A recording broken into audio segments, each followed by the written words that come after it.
Student next जो हमारा respiratory disorder है वो है ऊटाइटस मीडिया। अच्छा, अब ये ऊटाइटस मीडिया क्या है, पहले हम इसका कॉन्सेप्ट क्लियर करते हैं, उसके बाद देखते हैं कि फर्ज करें स्टूडेंट ये आपके सामने एक ह्यूमन एयर है। अब इस ह्यूमन एयर को देखो तो इसके 3 पोर्शन आपको दिखाई दे रहे हैं, मतलब एक पार्ट तो ह्यूमन एयर का यहाँ से स्टार्ट हो रहा है और ये यहाँ से यहाँ तक मौजूद है, that is called external air, जिसको आउटर एयर कहा जाता है। यानी ये तकरीबन यहाँ तक बनता है, ये वाला ये यहाँ से स्टार्ट होता है और ये पूरा ऐसा एक्सटर्नल एयर कहलाता है। जबकि एक है मिडिल ईयर। अब ये मिडिल ईयर का एरिया ये वाला है, नीचे लिखा हुआ है मिडिल ईयर, ठीक है। और इसके बाद ये इनर पार्ट स्टार्ट हो जाता है, जिसको कहते हैं हम इनर एयर। तो हमारे एयर के 3 पार्ट्स हैं, एक एक्सटर्नल, दूसरा मिडिल और तीसरा होता है इनर एयर। अब अगर मिसाल के तौर पे हमारे इन एयर के किसी भी पार्ट में इन्फ्लामेशन हो जाए, कोई भी इन्फेक्शन हो जाए एयर के किसी भी पार्ट में, that inflammation is called ootitis। ootitis, ठीक है। Inflammation of air is called ootitis। लेकिन पर्टिकुलरली अगर ये इन्फ्लामेशन हमारे मिडिल ईयर में, यानी दरमियान वाला ये जो हिस्सा आपको दिखाई दे रहा है, ये दरमियान वाला ये सारा हिस्सा जो आपको दिखाई दे रहा है, ये पूरा इस ईयर में अगर हमें कोई इन्फ्लामेशन हो जाती है, then this is called ootitis media.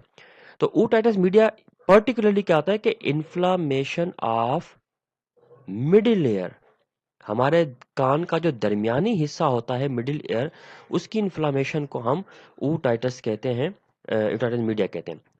अच्छा, ootitis मीडिया के जो कॉजेज हैं, वो कॉज क्या हैं, वजूहात इसकी क्या हो सकती हैं आपके ख्याल में? मिसाल के तौर पे कॉजेज में सबसे पहला जो इंपॉर्टेंट कॉज है वो है कोल्ड, मतलब ठंड वगैरह कोई इसे लग जाए जो कि इन्फेक्शन फैल के यहाँ तक पहुँच जाए।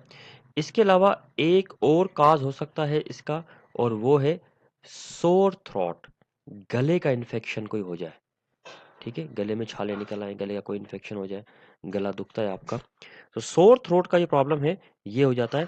या फिर अपर रेस्पिरेटरी ट्रैक्ट इन्फेक्शन हो कोई अपर रीजन में। अपर रेस्पिरेटरी ट्रैक्ट क्या होता है ये हम लोग पढ़ चुके हैं पिछले अपने लेक्चर्स में। अपर रेस्पिरेटरी ट्रैक्ट इन्फेक्शन कोई भी हो, वो एक्सटेंड करके यहाँ तक पहुँच जाता है। तो ये इन तीनों में से कोई ना कोई एक काज लाजमी तौर पर होता है। अच्छा, इस पूरे प्रोसेस में जो चीज़ सबसे ज़्यादा इफेक्ट होती है वो बड़ी इंपॉर्टेंट चीज़ है, और वो है ये स्टेशन ट्यूब। अब देखिए, स्टेशन ट्यूब ये वाला पोर्शन है आपके कान का ये वाला पोर्शन है, ठीक है। और ये स्टेशन ट्यूब जो है, ये एक्चुअली एक ब्रिज होती है, ये एक ब्रिज है between middle air and throat, sorry, air and throat, आपके गले और दरमियानी कान के बीच में एक ट्यूब होती है। इस ट्यूब का काम क्या होता है कि ये जो आपका एयर ड्रम आपको दिखाई दे रहा है, ये वाला, इस यहाँ से इस एयर ड्रम के ऊपर एक्सटर्नल प्रेशर पड़ता है बाहर से, यानी यहाँ से जाते सारा एक्सटर्नल प्रेशर पड़ेगा इसके ऊपर ये, और यहाँ से उतना ही इंटरनल प्रेशर पड़ता है, जिससे क्या होता है कि ये जो एयर ड्रम वाला रीजन है, इसके ऊपर प्रेशर दोनों साइड से इक्वलाइज हो जाता है, जिससे आपके एयर ड्रम को कोई डैमेज नहीं पहुंचता और आप जो है ना प्रॉपरली चल फिर भी सकते हैं। तो इसके ऊपर ये इन्फेक्शन इसको भी मुतासिर कर सकता है। अब अगर मिसाल के तौर पर ये इन्फेक्शन किसी को हो गया है, फर्ज करें, यानी ये ootitis मीडिया हो गया है, तो उसकी सिम्टम्स क्या होंगी, यानी कोई तो उसकी निशानियां होंगी ना, जिसकी वजह से हमें पता लगेगा कि भाई ये प्रॉब्लम इसको हुई है।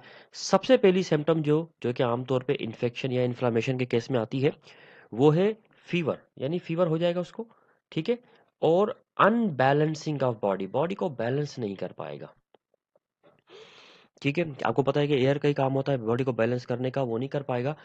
एंड चूंकि इसमें एयर, मिडिल एयर में एयर ड्रम भी इससे कनेक्टेड है, तो हेयरिंग प्रॉब्लम भी शुरू हो जाएंगी उसको, मतलब बातें सही तौर पे सुनाई नहीं देंगी, हेयरिंग प्रॉब्लम भी उसको हो जाती हैं ऐसे पेशेंट्स को।